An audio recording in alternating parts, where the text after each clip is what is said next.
first, huh? You want me first? It don't matter. I'm going to pass it to you. I'm going to check that sound for her. We just want to thank everybody that saw that y'all almost had me tearing up, and that one more folk called me a hero. I don't know what I'm going to do. But this is my hero right there, my shero. And something just went down in Flint and Genesee County. And it came through there and whiffed right through. And I'm telling you, I know it for a fact we're sitting on a gold mine. They know it for a fact we're sitting on a gold mine. Detroit, Pontiac, the same thing. They want to run you up out of there. See, that's the game. You leave, we gonna buy it up. We simply saying to the kids, you take it. You didn't get the 40 acres years back. We ain't mad. I know I ain't, because I didn't want no 40 acres back then. But I take these 4 now. And we telling the kids, if you got 5,000 vacant properties, you got to be sick and saying out your mind not to buy them up for a couple dollars. And what they did was they missed the boat. And now the land bank has said, we ain't giving it up no more. And they come to me and Dora and ask, well, how did y'all get this and how did y'all get that? Because we are master askers. I will ask for what I want. Only way that she came into this marriage, I had to ask. And she said, yeah, and once she did that, I knew. I said, I can ask for anything I want. If I don't get it, so be it. But the idea is that we can change it. On that 5% stuff, I want to say it, I'm in a little hot water with the mayor, but behind that statement, but I got no problem with that. I'm in hot water when I'm watching my kids get shot down every day.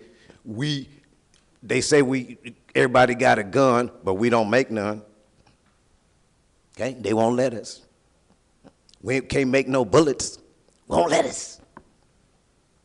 Got to buy me. Getting tired of that. We make nothing in where we live at in Beecher. We don't manufacture nothing. We manufacture nothing. So how you gonna make some money? And what got me was I'm coming up here and I got caught by that train, Geri. And I said, well, either they shipping something in here or they shipping something out. But where we live, that's been stopped. When General Motors left, the train stopped. Train people left, the whole 9 yards. I ain't mad at them either. But now that we have a chance to revitalize this deal, we're asking people on the sideline to let us at least have a chance. And as Dora says, this puzzle piece, we don't have it all, don't claim to, but you will not stop me. You will not stop me from trying to save them young kids down there and build my community. And it's just not only the young kids we talking about, now you're talking about the seniors. Where's her mama gonna live at? She's 70 years old, she up here at school, and her mama being held hostage down in Flint. And the mayor talking about, we respond when you call. Yeah, okay. Some parts of the city you respond, but not down in the hood, guys. So we're gonna take that hood and we're gonna flip it around. And we came up with the urban farming. I don't even want to hear about nobody saying urban gardening. That don't make sense to me. There don't be no urban gardening. That's for people that just want to garden their own spot, your backyard. We got a garden. I'm talking about farming. Talking about making some money. Bringing the food in. Did you hear them what they said? $1 billion business. And we don't get none of it. And we sitting there just taking it. Just taking it. Sorry, game's up. They can be mad at me. Don't matter. I've had worse things happen to me than have some politician saying he mad at me. And I tell each one of them this. I remember when you wasn't in office and you had your hand out. What they call that pre or post. Which one is that? Beforehand. Now you're in office. You don't want to let us know that we the people. You represent us. Then what happens is he's out of office and they've taken everything they can get. And I ain't talking about all the politicians. So if you're in here, I'm simply saying to you, when you're walking around glad handing everybody, talking about a vote for me, Understand that's what you said to us. And you would represent us. Man, they tearing up the Middle East right now about misrepresentation. Gonna tax me to death, but you won't give me nothing. And we seeing it every day in Beecher. They come down there and just turn us upside down, just shake our little nickels out. $11,000 for this, $11,000 for that. So what we had to do to combat consumers' powers, we had to come up with a way to build what we call Solar City. And we won't stop until we build it. Every business down there will have solar on it. Because I'm telling you, when you dropping $1,500 to $2,000 a month on a gas bill, an electric bill at your business, dropping it on your house, you got no bucks left. And everybody's saying, oh, but he make X amount of dollars every year. I'm still in the deficit, though. Give me a bailout. Telling me we can't build Solar City. Gave the banks that money. Give me that $1.5 million I need. And I guarantee everybody in this room, I will get it with my wife's help, and if she can put up with me for another year. And it's been hard on her because we got a lot of projects we're trying to do. See, this is our town. And it's time we turn it around. And they can't stop that because they want it. Now what do? We go to some heavyweights, and we're going to ask them, can you help us turn our town around? Do you know how many professional athletes that left out of Flint, Michigan? And they made millions of dollars. How many folks got money? And they listening now because we ain't asking them for no $2.50 for no lawnmower. They don't want to be no project like that. They want to see a change, and I'm telling y'all it's going to happen. All my friends down in Flint, it's just not me and Dora. It's a lot of people down there. Steve A., Ruth Mott, Aaron Cardell. We can keep going with the names. But there's some people down there that's really trying to get us out of this hole, and we appreciate you people's help. Thanks a lot for coming down. Jackie covered most of it, but I do want to, Geri asked what kind of things we're working on now. At the farm, at Harvesting Earth Educational Farm, we named it that because we knew we wanted to do more than just harvest what came out of our ground. We wanted to harvest the earth. We wanted to harvest our sun, our water, the warmth from our ground. And so our children, like Jackie said, we wanted to harvest everything that the earth was giving us. And so that's why we named it what we did. And what we started this past year is a solar project. When Ford Motor Fund came through with the grant through Kettering University, it allowed us to be able to get some folks gathered around us that knew their stuff when they were talking about renewable energy. And so that's the piece of the puzzle at the farm that we're doing now. In addition to that, we just put up our second greenhouse. We just found out that we applied for a grant to put up a fruit orchard. And we just have been moved to the next level of that, so I'm going to be pushing out some emails to all you guys. Vote for us when it comes, because the top communities, 5 top communities get that orchard this year. So we're kind of excited. It's all a part of a plan that we put together a few years ago, and we're starting to see little pieces of it come together. We talked about that puzzle, little pieces of it together, the greenhouse, working with the kids, revitalizing our community, just has given us some hope.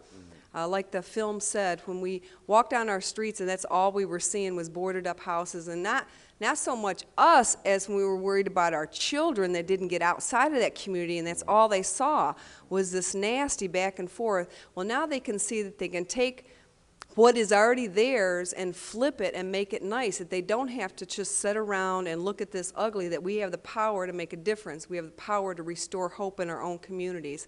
We want to thank you guys for coming out, listening to our story. We never thought in a million years anybody would even care about what we were doing in Beecher, but I think that it has inspired some other folks to go out into their communities, and because of that, it's like a wildfire that's caught on, and I think that we can really make a difference in our world. Thanks. So now I have a hard act to follow, right?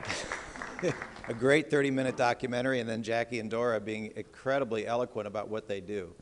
So I just want to take a few minutes and just chat a little bit about what I think MSU's role, what some of the people at MSU have done around urban ag, but also what MSU should do.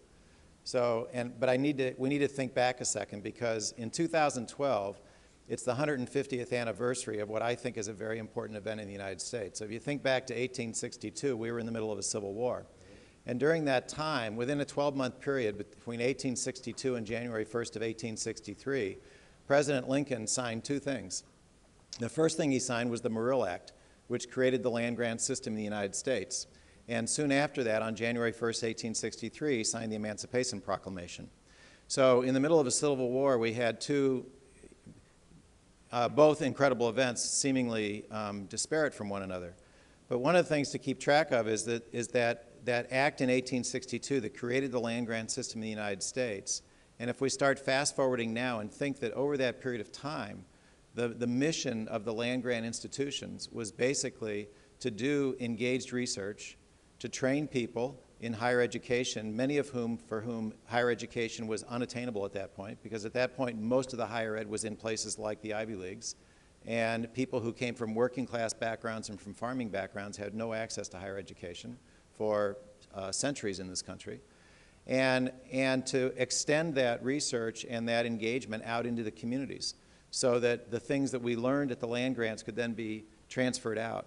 Now, there's a part of it, though, that I think the land grants kind of lost their way for a period of time, because we kind of transformed from being a place where we identified what were opportunities that people could seek to explore, so what were different options that people could put into their farms and decide what was the best option for them, to then making decisions about what we thought were the best options that people should do and then go do it.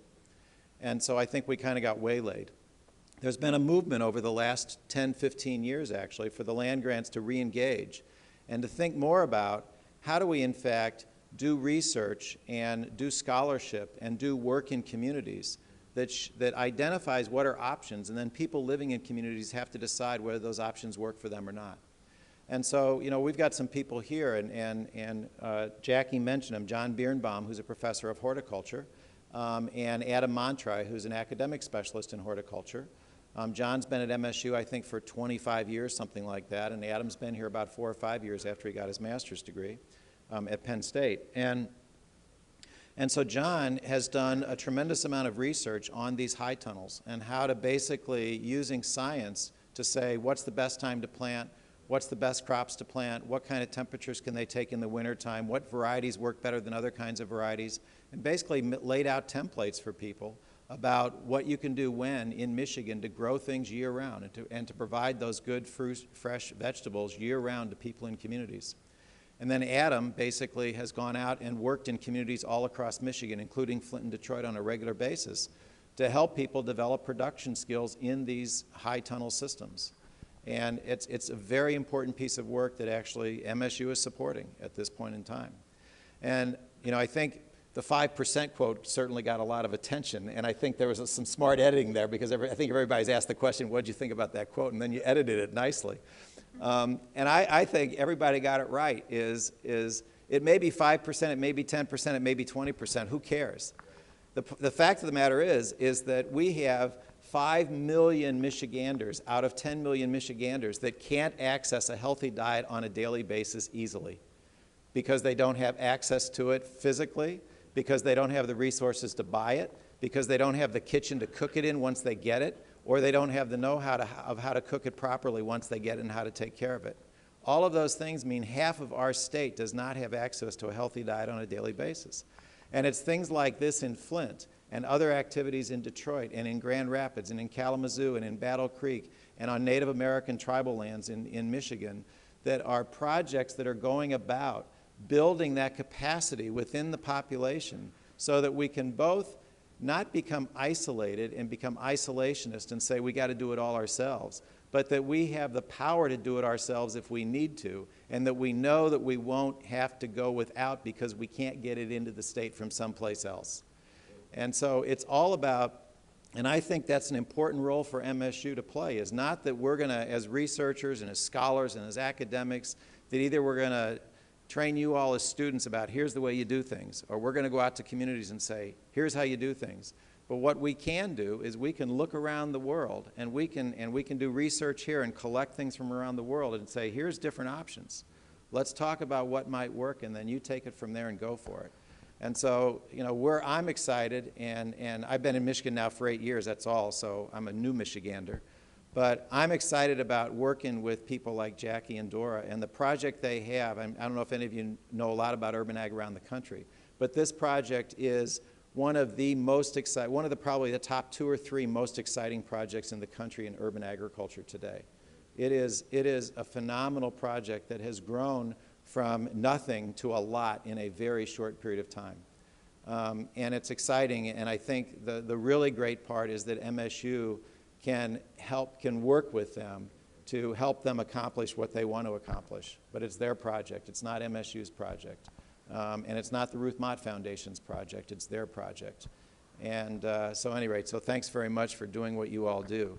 And you know, and like everybody says, urban agriculture, we're not going to feed 100,000 people in Flint all the food that they need, but they can certainly generate a lot of fresh produce, which is one of the things that most people don't have enough, nobody has enough of in their diet hardly, and people that are on limited resources have even less of in their diet. So it can provide a big boost for something that is extremely limited right now. And then they can do what they're doing in Flint, which is form partnerships with farmers in the rural areas of Genesee County to get in things like dairy, and to get more of the eggs in, and to get the protein, and to get the grain, and all of those other kinds of things that you're not going to necessarily do in the city. So it's a partnership. But the urban area is an incredibly important part of that partnership, and the land base that we have there now, because of depopulation, gives us an opportunity that very few places in the world have. So I'll stop there. Thank you. But we're not done with the Kings. We, in fact, have an hour-long documentary planned. We hope to premiere it in a year or so. We have given the Kings, as well as a handful of other urban farmers in Flint, flip cams so that they can film footage that we can't get because of our location. So we're going to grow our own film. So it'll be a film from all of us. One day I'll tell you about my history, but I grew up and I had a lot of problems when I was a kid too, so my uncle owned 40 acres. So that's where I spent most of my time, because that's where my stepdad decided that this was best for you to be out of the city. Thank God for him. And that was my Uncle Alvin. He called me Shoulders. And you can see I don't have very big, but that's what he called me. And he always told me that one day you'd be able to carry some people on your shoulders. But now we tied that in, and he was the guy that made us go around every week. We had to sell eggs. We had an egg route, and we sold eggs. Now, when they tied these kids into this farming, I thought it was going to be very difficult too at first. But once we got them involved, and they realized they was cleaning up their community, and they was learning how to do it, and they could do this. And we're not trying to say, you know, we want to be the urban farmers of the world. We're telling the kids how to do it. You can grow your own food in your yard, make you a couple $100. Hey, man, that's a pair of tennis shoes. I'm just saying, if you want it to be, but we're trying to figure this out. But in order to get them to come out, we incorporated that karate first. So we had to respect of the community, because we've been teaching karate 35 years. I've taught their grandparents karate, and then their parents karate. Now the kids are in the community. They don't have any money, so me and Dora decided we barter with you. You come work on the farm, you get karate lessons. And it turned out to work. They started cleaning up, and all of a sudden a chain reaction went on. People started buying lots and putting up urban farms and doing this, and me and Dora just be tickled to death about it. Because we saying there's no way we can make that $1 billion that they selling that food. But I say to this young man, I'm glad she asked that question. Thank you very much. But All right, thank you. thank everybody for coming out.